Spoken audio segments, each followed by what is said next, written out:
Olá pessoal, tudo bem? Estou gravando esse vídeo para falarmos sobre o tema de roteamento em redes de computadores. Até agora, nós estudamos as funções da camada de rede. Na primeira aula do semestre, nós falamos sobre a função de encaminhamento e a função de roteamento. Além disso, nós falamos sobre a possibilidade da camada de rede ser orientada a conexões ou não ser orientada a conexões, como no caso da camada de rede na internet, do IP. E nós vimos também que a camada de rede é responsável por realizar a entrega fim a fim dos pacotes, ou seja, do transmissor até o destinatário dos dados. Mas agora nós precisamos entender como a rota que os pacotes seguem na rede é determinada, a fim do pacote ser de fato entregue no destinatário. E isso é feito por meio do roteamento. Basicamente, o roteamento significa como sair de um ponto A, no caso em redes de computadores, do transmissor e chegar até o ponto B, no destinatário. Sempre que o host, o transmissor, envia um pacote, ele vai ser transferido para um roteador na mesma rede desse host. O roteador na rede do host de origem, do transmissor, vai ser chamado de roteador de origem, enquanto que o roteador na rede do host de destino, do destinatário, é o roteador de destino. Nesse contexto, nós temos que o problema de roteamento do host de origem até o host de destino basicamente se resume ao problema de rotear o pacote do roteador de origem até o roteador de destino. Mas em uma rede de computadores podem haver diversos caminhos pelos quais o pacote pode seguir até chegar ao destinatário. Do ponto de vista de usuário, o usuário prefere que o pacote chegue lá o mais rápido possível, claro. Mas do ponto de vista da rede, é necessário rotear os pacotes sem beneficiar ninguém, ou seja, ter justiça. Todo mundo ser tratado da mesma maneira, todos os pacotes serem tratados da mesma maneira. Aqui temos um exemplo de uma rede. Por exemplo, host 1 quer se comunicar com o host 2. Quantos caminhos existem entre o host 1 e o host 2? Um possível caminho seria passar pelo roteador R1, R2, R5, R6 e chegar no host 2. Outro possível caminho poderia ser, saindo do host 1, passar por R1, pelo roteador R3, pelo roteador R6 e chegar no host 2. Ou um terceiro possível caminho, por exemplo, passar por R1, R4, R3, R6 e chegar no host 2. Nós temos também outros possíveis caminhos aqui que eu acabei não listando agora. Mas o roteamento, além de determinar os possíveis caminhos, ele também vai indicar qual utilizar, qual é o melhor caminho, qual é o caminho de menor custo. Como nós falamos na primeira aula, a internet é dividida em sistemas autônomos.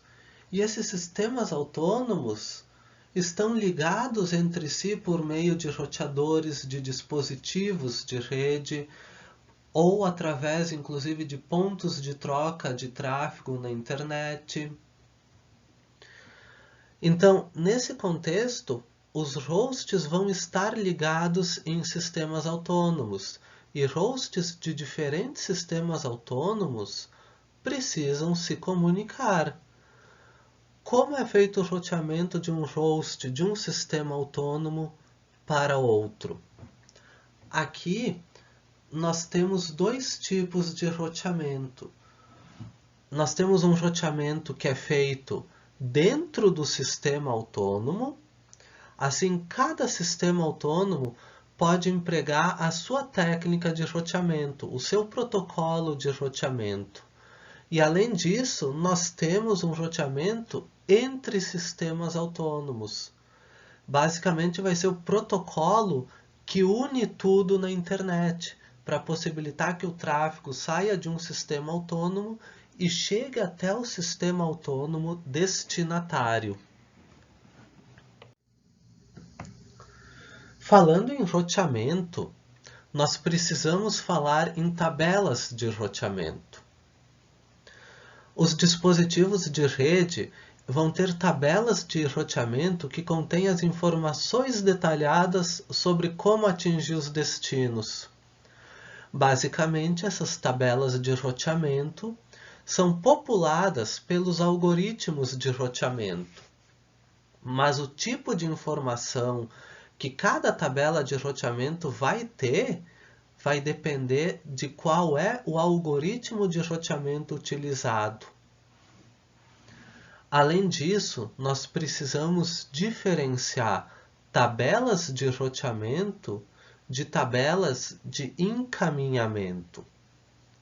As tabelas de roteamento são montadas, populadas pelos algoritmos de roteamento. Já as tabelas de encaminhamento vão ser montadas com base nas informações da tabela de roteamento. Mas a tabela de encaminhamento, por exemplo, vai conter somente o melhor caminho até um destino, e não todos os caminhos possíveis, como a tabela de roteamento pode conter. Sempre que um roteador precisar transmitir um pacote, um datagrama, esse roteador vai consultar a sua tabela de encaminhamento para verificar para onde ele precisa transmitir esse datagrama, a fim do datagrama chegar no destinatário com o menor custo possível na rede. Além disso, a gente precisa saber que essas tabelas vão conter o endereço das redes e não dos hosts. Por que isso? Por causa que contendo somente os endereços das redes, vai ajudar a diminuir o tamanho dessas tabelas. Roteadores que estão localizados, por exemplo, no backbone da internet, podem ter milhares de entradas. Se eles precisarem conter o endereço de cada host individual, eles teriam que ter bilhões de entradas. Seria muita memória e seria muito ineficiente para eles procurarem nessa tabela de roteamento, de encaminhamento.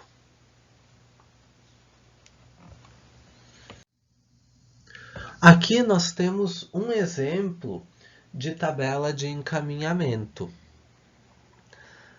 Nessa imagem, nós temos diversos roteadores que interconectam diversas redes distintas. À direita, nós temos um exemplo da tabela de encaminhamento do roteador R8. Vejam que na primeira coluna nós temos qual é a rede de destino. Se o roteador precisa encaminhar um pacote cujo destinatário, o host de destino, está dentro da rede 10.0.0.0, o roteador vai consultar a tabela de encaminhamento dele e ele vai ver qual é o próximo salto, para onde eu tenho que enviar esse pacote. Aí o roteador vai ver que ele tem que enviar pela interface dele, que é a interface 10.0.0.1. Ou seja, nesse exemplo, é a interface 2 do roteador. Se um roteador precisa encaminhar um datagrama cujo destinatário está na rede 11.0.0, ele vai precisar enviar esse datagrama pela interface 1. Se ele precisar encaminhar pela rede 12.0.0.0, ele vai ver a tabela de encaminhamento e vai ver que ele precisa encaminhar o datagrama pela interface de número 1. E assim sucessivamente. Com a tabela de encaminhamento, o roteador sabe qual é a rota de menor custo para aquele destinatário. Assim, ele vai encaminhar o datagrama por essa rota ao consultar a tabela de encaminhamento. Quando nós falamos em roteamento, nós temos dois tipos principais de roteamento: o roteamento estático e o roteamento dinâmico. No roteamento estático, as rotas ou os caminhos a serem seguidos pelos datagramas vão ser configurados manualmente pelo administrador da rede. Aqui eu estou colocando para vocês um exemplo de como adicionar uma rota em um roteador Linux ou mesmo em um computador com um sistema operacional Linux que vai agir como um roteador. Nós podemos utilizar o comando route add "-net" para indicar qual é a rede, nesse caso 192.57.66.0.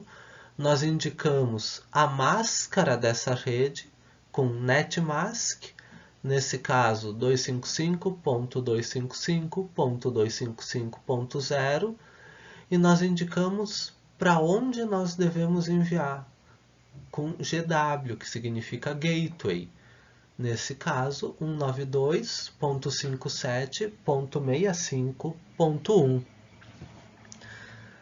Esse roteamento estático também pode ser utilizado para definir uma rota padrão, o que a gente chama popularmente de rota default, que significa se o roteador ele não tiver para onde enviar um pacote, ele sabe que lá na tabela vai ter uma rota padrão. Não sabe para onde enviar, envia pela rota padrão.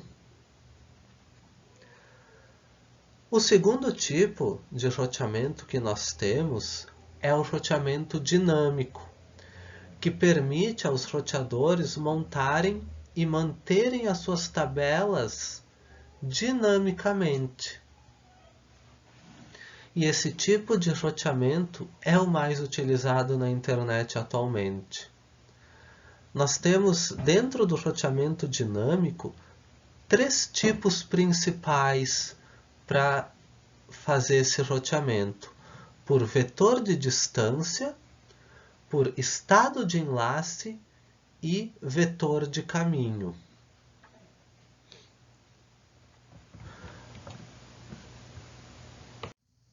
Vamos começar vendo o roteamento por vetor de distância.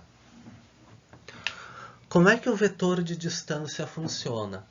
Basicamente, cada roteador na rede vai manter uma tabela com o custo para cada destino conhecido, para cada destino que esse roteador conhecer. E o valor desse custo vai ajudar na hora de decidir qual rota utilizar, qual é a melhor rota.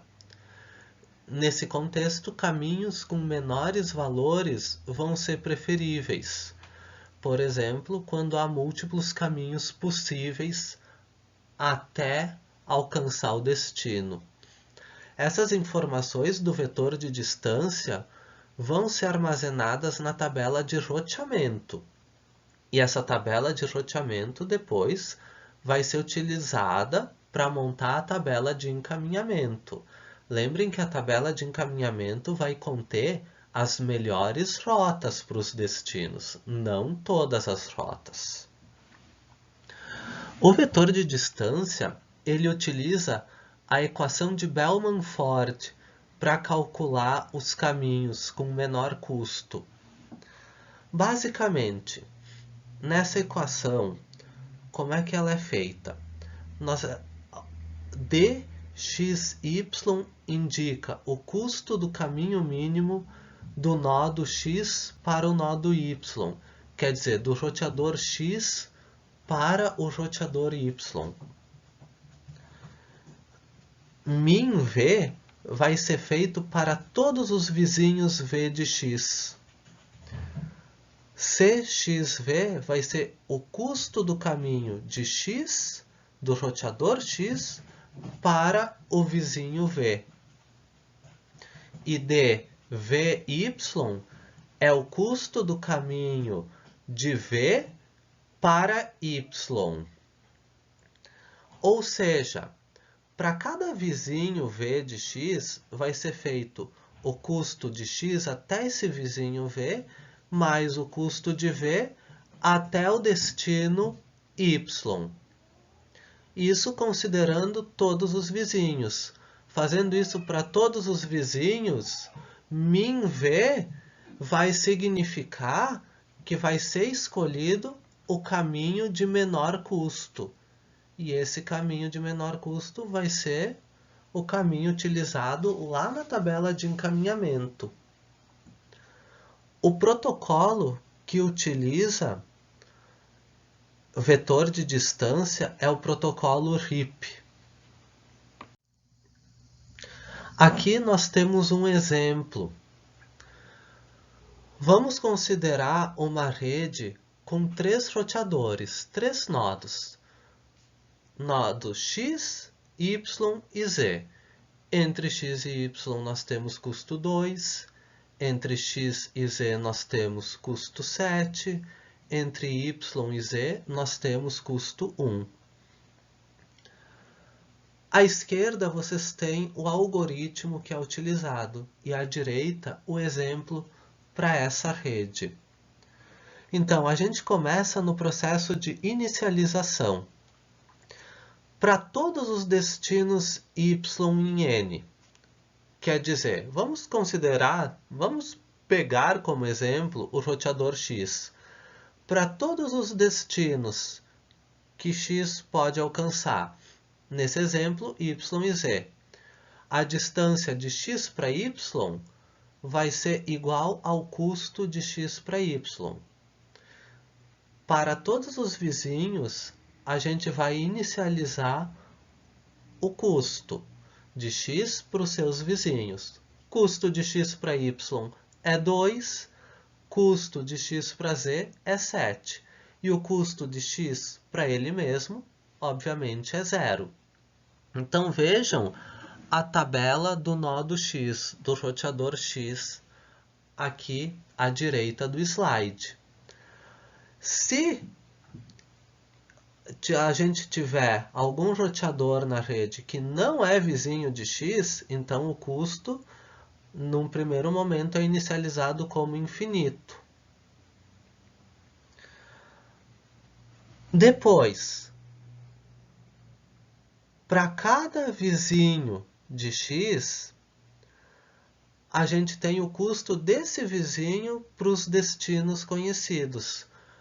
Aqui, como é a inicialização, x ainda não sabe o custo dos vizinhos para os destinos conhecidos. Então, esses custos vão ser inicializados como infinito.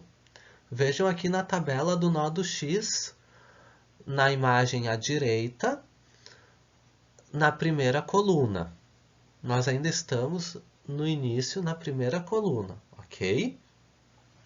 Após x montar o seu vetor de distância, que ele montou com os custos para os seus vizinhos, no caso de x é 0 para ele mesmo, 2 para y e 7 para z, ele vai enviar esse vetor de distância para todos os vizinhos dele.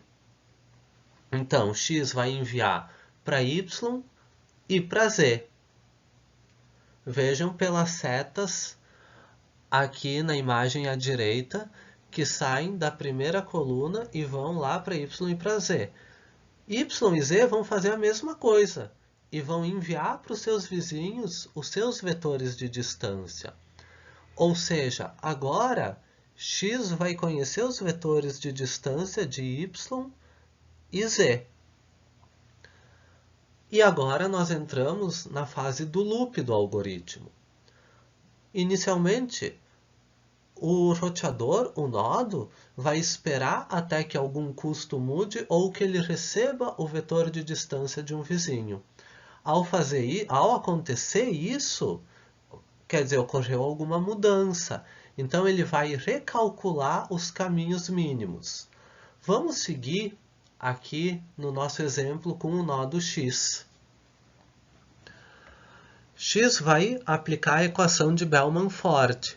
Por exemplo, ele recebeu os vetores de distância de y e de z. Agora x sabe que ele tem um vizinho y, quer calcular o menor caminho para y. Custo dele para y é 2.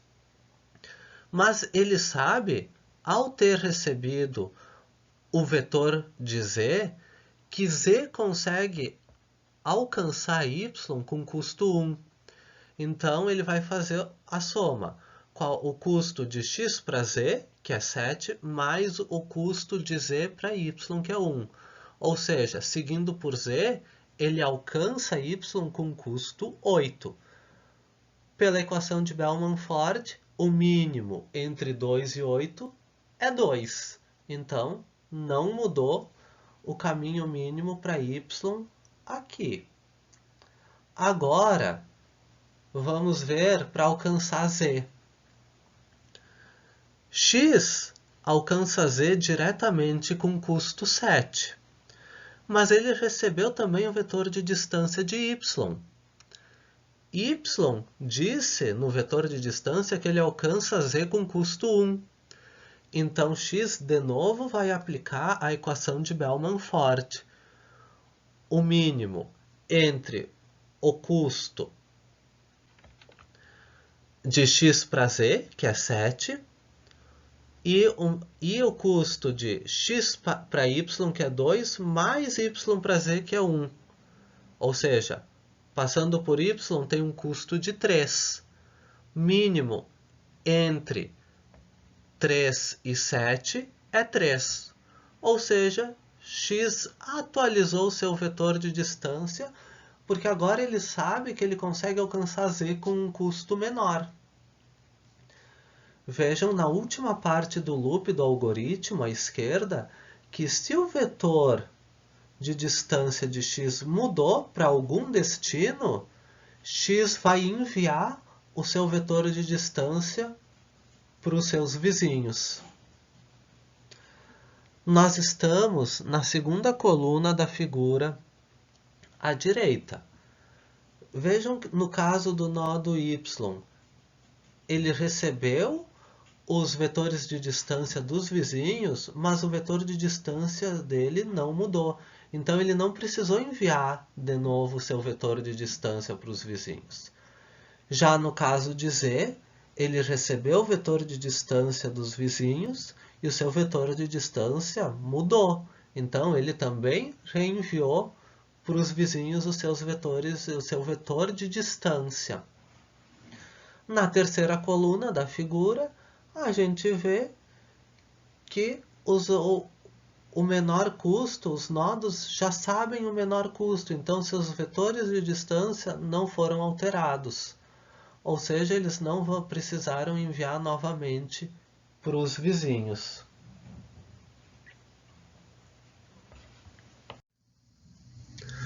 O vetor de distância, apesar das suas vantagens, ele tem algumas desvantagens muito importantes. Primeiro, é o tempo de convergência demorado quando há problemas nos enlaces, ou mesmo quando há um grande número de roteadores na rede.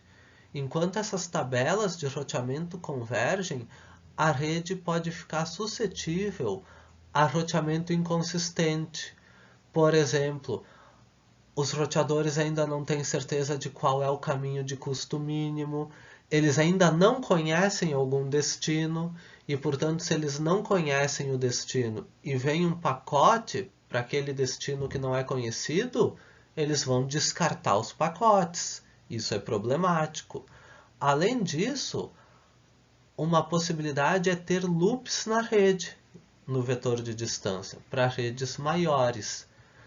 Para diminuir esse tempo de convergência, geralmente o número de saltos, que a gente chama em inglês hops, quer dizer, o número de roteadores, é limitado em uma única rota. Qual é o problema disso? Caminhos válidos, mas que passariam por muitos roteadores, por um número de roteadores maior que o número limite, os caminhos não vão ser utilizados, e isso pode ser problemático, principalmente para redes grandes. Além disso, essas tabelas são transmitidas continuamente aos vizinhos. Então, isso pode ocasionar problemas, principalmente em redes que não possuem muitos recursos, muita largura de banda disponível.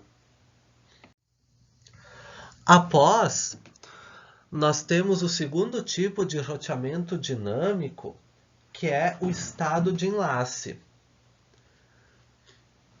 Esse tipo de roteamento ele é utilizado em redes maiores e mais complexas, porque ele é mais robusto que o vetor de distância. O estado de enlace significa que todos os roteadores da rede vão conhecer a topologia inteira dessa rede e os custos dos enlaces. Basicamente, os roteadores vão enviar para todos os roteadores da rede informações sobre os enlaces diretamente associados a ele. Vejam que isso é diferente do vetor de distância. No vetor de distância, o roteador envia somente para os seus vizinhos as informações como atingir todos os destinos. No estado de enlace, o roteador vai enviar para todos os roteadores da rede somente a informação sobre os enlaces conectados diretamente a ele para atingir os seus vizinhos. E isso no estado de enlace vai possibilitar com que cada roteador monte a topologia completa da rede. Então a visão da rede vai ser idêntica em todos os roteadores, o que acaba não sendo o caso no vetor de distância. E daí, com toda a rede montada em cada roteador, cada um desses roteadores vai usar as informações que obteve para computar as melhores rotas. O protocolo que implementa o estado de enlace é o OSPF. O OSPF, com estado de enlace, ele vai utilizar o algoritmo de Dijkstra. Esse algoritmo, eu acredito que vocês tenham visto ele em estruturas de dados, mas eu vou passar rapidamente por ele. Basicamente, nós vamos ter duas etapas, a inicialização e o loop. Na inicialização, nós vamos atribuir o roteador local, nesse caso do algoritmo representado como U, para o conjunto de roteadores que se conhece o caminho ótimo, o caminho de menor custo, N'. E para todos os nodos V, se o nodo V for um vizinho de U, daí U vai saber que a distância dele para V é igual ao custo do enlace dele para V, de U para V. Caso contrário, caso não seja um vizinho, o custo, ainda para atingir o vizinho, é infinito. Ele ainda não conhece esse custo. Depois, a gente entra na parte do loop. A gente precisa encontrar um roteador W que não está em N', que a distância de U para esse roteador W seja mínima. Aí a gente adiciona W a N' e a gente atualiza a distância de V para cada vizinho V de W e que não esteja no conjunto N' de roteadores que se conhece o caminho ótimo. Basicamente, a gente vai fazer o cálculo do mínimo da distância para V, que a gente conhece atualmente, e da distância para W, que a gente sabe que é o caminho mínimo, mais o custo de W para V. O que der o mínimo vai ser o novo melhor caminho que a gente achou. E esse loop vai ser feito até que o conjunto N' de roteadores para os quais se conhece o caminho ótimo seja igual a N. Aqui nós temos um exemplo em uma rede com 6 roteadores. Basicamente, aqui na tabela, mais na parte inferior do slide, nós temos os passos. O passo 0 é o passo de inicialização do algoritmo de Dijkstra, e os passos 1 a 5 são referentes ao loop. No passo 0, acrescento o roteador U, que é o roteador local. Assumam nesse exemplo que nós estamos encontrando os caminhos do roteador U para todos os outros roteadores. Nós estamos encontrando o caminho ótimo. E nós vamos começar a definir esses caminhos. Incluímos o roteador U no conjunto N'. Distância de U para V. Bom, por enquanto nós sabemos que U está ligado diretamente a V, então tem uma distância 2. E PV, nesse exemplo aqui, quer dizer qual é o roteador anterior no caminho. Nesse caso, o roteador anterior é U. Ele atinge diretamente o roteador V. Outro vizinho de U é W. Tem custo 5 e o roteador anterior é U. Um outro vizinho de U é X. Custo 1 para atingir X e o roteador anterior é U. Y e Z não são vizinhos, então, por enquanto, nós deixamos o custo deles como infinito. Aí a gente precisa encontrar o roteador, o caminho, o roteador que a gente atinge com custo mínimo. Nós temos 2, 5 e 1. O mínimo é 1, então a gente vê que a gente atinge com custo 1x e inserimos x no conjunto N'. Agora vamos ver os vizinhos de x. Basicamente, vizinhos de x. V é um vizinho de x? É. X atinge V com custo 2. De U para x tem custo 1, mais 2, custo 3 passando por x. Mas U atinge V diretamente com custo 2. Então, não mudou por enquanto o melhor caminho. Custo 2, nó do anterior, U. De x para W tem um custo 3. Então, o caminho de U até W passando por x tem custo 1 mais 3, 4. Até agora nós conhecíamos o caminho de U diretamente para W com custo 5. Mínimo entre 4 e 5 é 4. E o roteador anterior agora é o x. X já está no conjunto de roteadores que se conhece o caminho mínimo, então a gente não precisa fazer nada na tabela. Y é um roteador vizinho de x. Até agora a gente não conhecia caminho para y. Mas passando por x, a gente vê que tem um caminho com custo 2. Mínimo entre infinito e 2 é 2. Roteador anterior no caminho é x. Z não é vizinho de x, continua na nossa tabela com custo infinito. Agora nós precisamos inserir um novo roteador em N'. A gente tem V, que tem custo 2, W, que tem custo 4, Y, que tem custo 2. nós poderíamos escolher tanto v quanto y. Neste exemplo, vamos escolher o roteador y.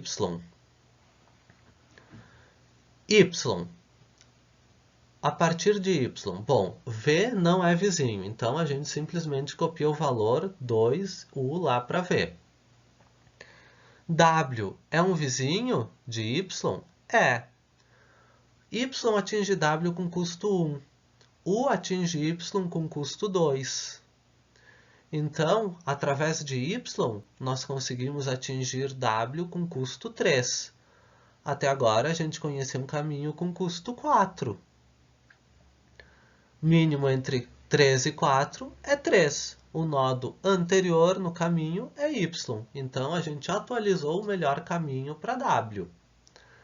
X já está no conjunto de roteadores que a gente conhece o melhor caminho. Y já está. E agora, um dos vizinhos de Y é o Z. Até agora, a gente não conhecia um caminho para Z. A partir de Y, nós vemos que tem um caminho com custo 2 para Z. U atinge Y com custo 2, mais custo 2 de Y para Z, temos um custo 4, mínimo entre 4 e infinito é 4, roteador anterior, Y nesse caminho. Agora, nós inserimos no conjunto N' um novo roteador. Mínimo entre 2, 3 e 4 é 2, por isso a gente insere o roteador V. Precisamos ver os vizinhos de V. Um dos vizinhos de V é W. Através de V, é possível atingir W com custo 5. Mas a gente já tem que a gente atinge W através de Y com custo 3. 3 é menor que 5. Então, a gente não precisa atualizar. A gente já sabe a melhor rota até o momento. X já está no conjunto N', Y também já está no conjunto N', e nós estamos vendo, a partir de V, a gente não consegue atingir Z, então continua o valor 4 e o roteador anterior Y. Agora, nós temos que inserir um novo roteador em N'. Nós temos a possibilidade de inserir o W, tem custo 3, e o Z, custo 4. Mínimo é 3. Inserimos o W. No W, nós precisaríamos ver todos os vizinhos, mas o único vizinho que ainda não está no conjunto N' é Z. A partir de W, se atinge Z com custo 5, e o roteador U atinge W com custo 3, então, a partir de W, a gente atingiria Z com custo 8, mas se conhece um caminho com custo 4. Mínimo entre 8 e 4 é 4. Então, não se atualiza, quer dizer, conhecemos o caminho, o melhor caminho até o momento.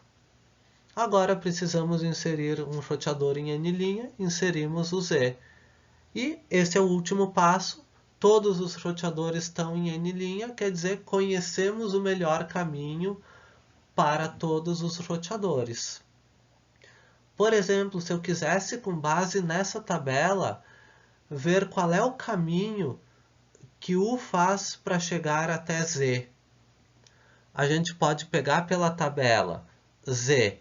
U alcança com custo 4 o roteador Y, ou seja, U alcança Z através de Y. Lá na coluna de Y, como é que o U alcança Y? Através de X. Lá na coluna de X, como é que o U alcança X? Através do próprio U. Então, o caminho a gente pode definir por essa tabelinha aqui que foi montada. Por exemplo, de U para Z, o caminho é U, X, Y e Z. Além disso, uma terceira classificação é vetor de caminho. O vetor de caminho ele é similar ao vetor de distância. Nesse sentido, cada nó vai anunciar quais destinos ele atinge através dos vizinhos. Entretanto, ele não vai anunciar as redes em termos de destino e distância, mas ele anuncia as redes como prefixo da rede de destino e a descrição do caminho para chegar ao destino. Esse vetor de caminho é utilizado para o roteamento entre sistemas autônomos, enquanto que o vetor de distância e o estado de enlace são utilizados para o roteamento dentro de sistemas autônomos. Aqui no vetor de caminho, o protocolo que implementa ele é o BGP, que é o protocolo que é utilizado na internet atualmente para colar tudo junto, que a gente chama, para possibilitar um roteamento entre diferentes sistemas autônomos. Pessoal, esse foi o conteúdo sobre roteamento em redes de computadores. Aqui estão as referências, os livros, aonde eu peguei o conteúdo para passar para vocês.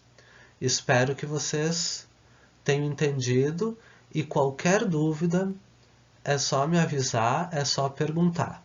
Muito obrigado por escutar, por ouvir esse vídeo até aqui.